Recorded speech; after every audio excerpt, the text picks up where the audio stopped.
Alright, sorry for the delay in getting this uploaded. I had some technical difficulties getting the setup started. Hopefully next week's will look a bit nicer than this one that I had to put together real quick. But this was the first problem solving request of the semester, so there were some technical hiccups. The one request I did get this week was for the problem I've already written out on my tablet, right here. And it comes from somebody's web work. Your numbers might be a little bit different, but I have seen a few versions of this problem already, and they have the same sort of pattern of an odd function in x here, its derivative here, and an extra y term. So we're going to go ahead and work through this. When we're working with differential equations that we might want to solve as separable, I think it's always easiest to first write our derivative in that dy dx form. That way we can pretty easily move our x and y to both sides. And the reason that when we look at this we think it's a separable equation to solve is because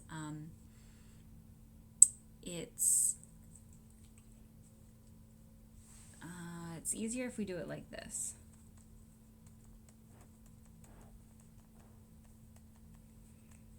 So we can see that it's a function that depends on x and a function that depends on y.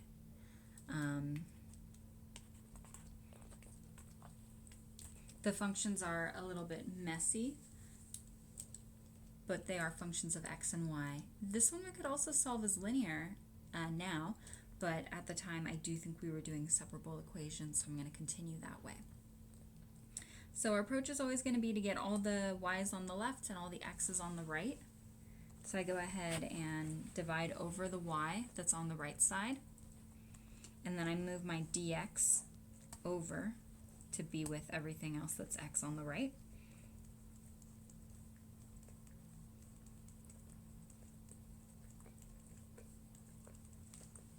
And that's what I've got. So now I have only y's on the left and only x's on the right.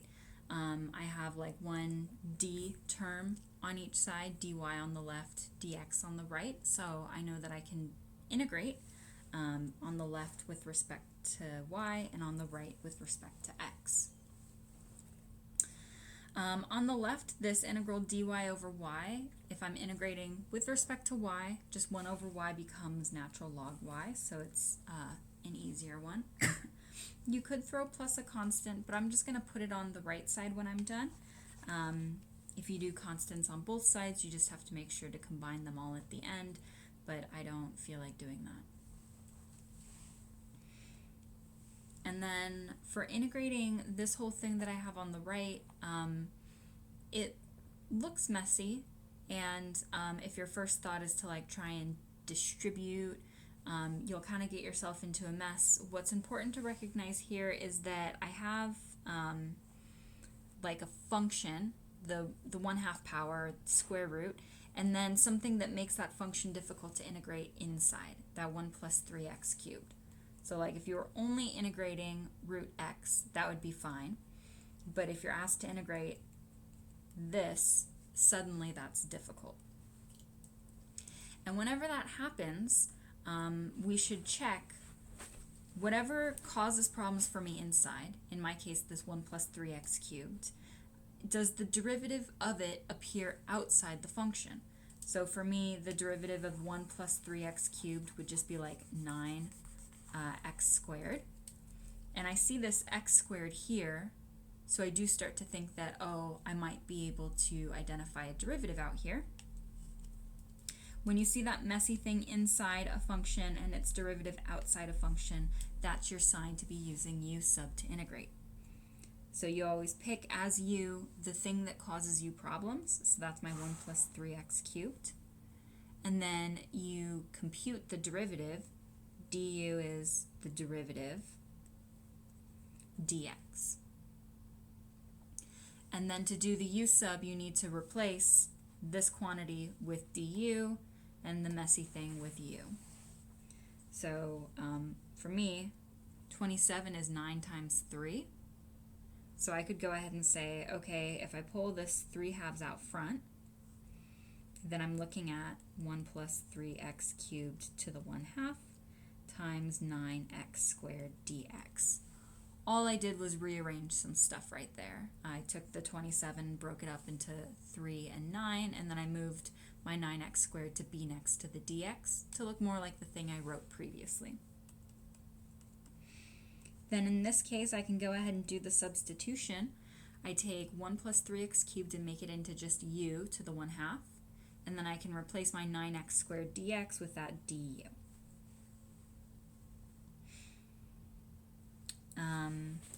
And then I can do my integration the way you normally would.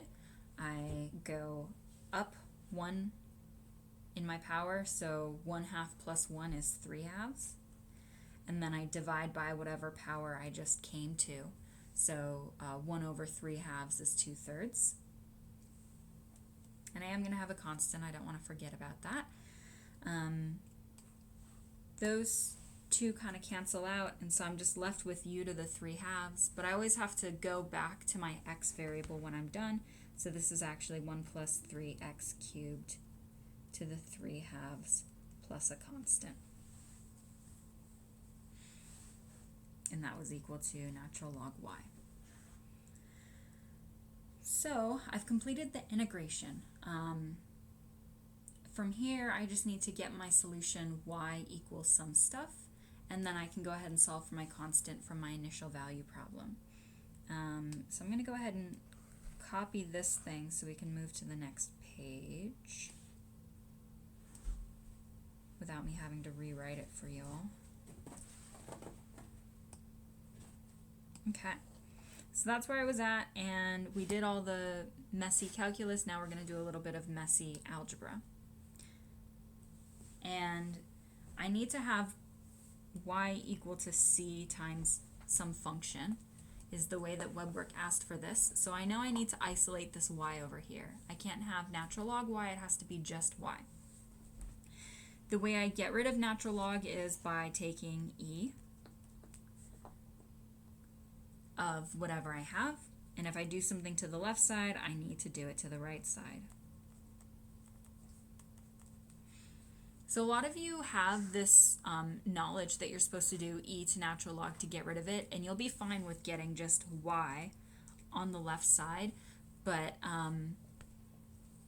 if you haven't worked a lot with e, there's a temptation to start like breaking apart things, like do e to the first part plus e to the second part, which isn't allowed. So whenever you have e to two things, it's a product of e to both those things. So for example, e to x plus c is e to x times e to c. Just make sure to bear that in mind. So in this case,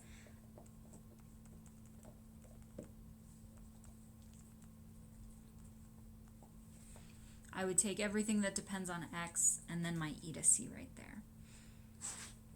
But c is just a random number. It doesn't really have any meaning to me yet, so I could go ahead and just call that the c that WebWork is asking for. I tried to make this one a capital C so you can tell it's different. That's just e to whatever c I had before. So in this case, my f would be this thing right here.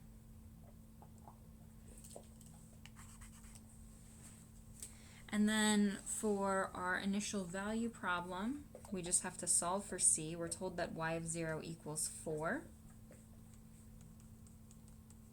Remember, I plug in for my x value the input, the argument, the thing inside parentheses, and for my y value, the other variable, the one that depends on being at 0. And I just plug that into my simplest form of my solution to work with to solve for c. So here I've got y should be 4 and 3 should be 0. Oh, I guess I should go ahead and write the cubed there just to be precise. But 0 cubed is 0 times 3 is 0 plus 1 is 1. So I'm really just looking at 1 to the 3/2, and 1 to the 3/2 is still 1. So this is still just c e to 1.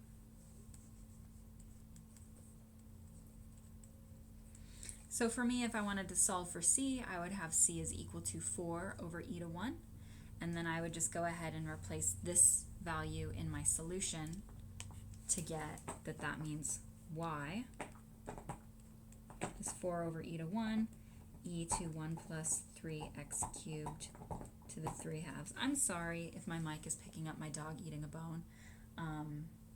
Honestly, that's the most quiet thing she could be doing right now. But luckily for you all, this video is over, so you don't have to keep listening to it. That would be the answer I would put in for the final step of web work. And just as a reminder, partway through we had to supply just this f, not the whole thing. It sort of says assume y is in this form, c times f, and then I think it only asks for f in the box. So if you're still getting that middle one wrong, that's the thing that I would say to check up on. Good luck with your homework, and I will see you all in class.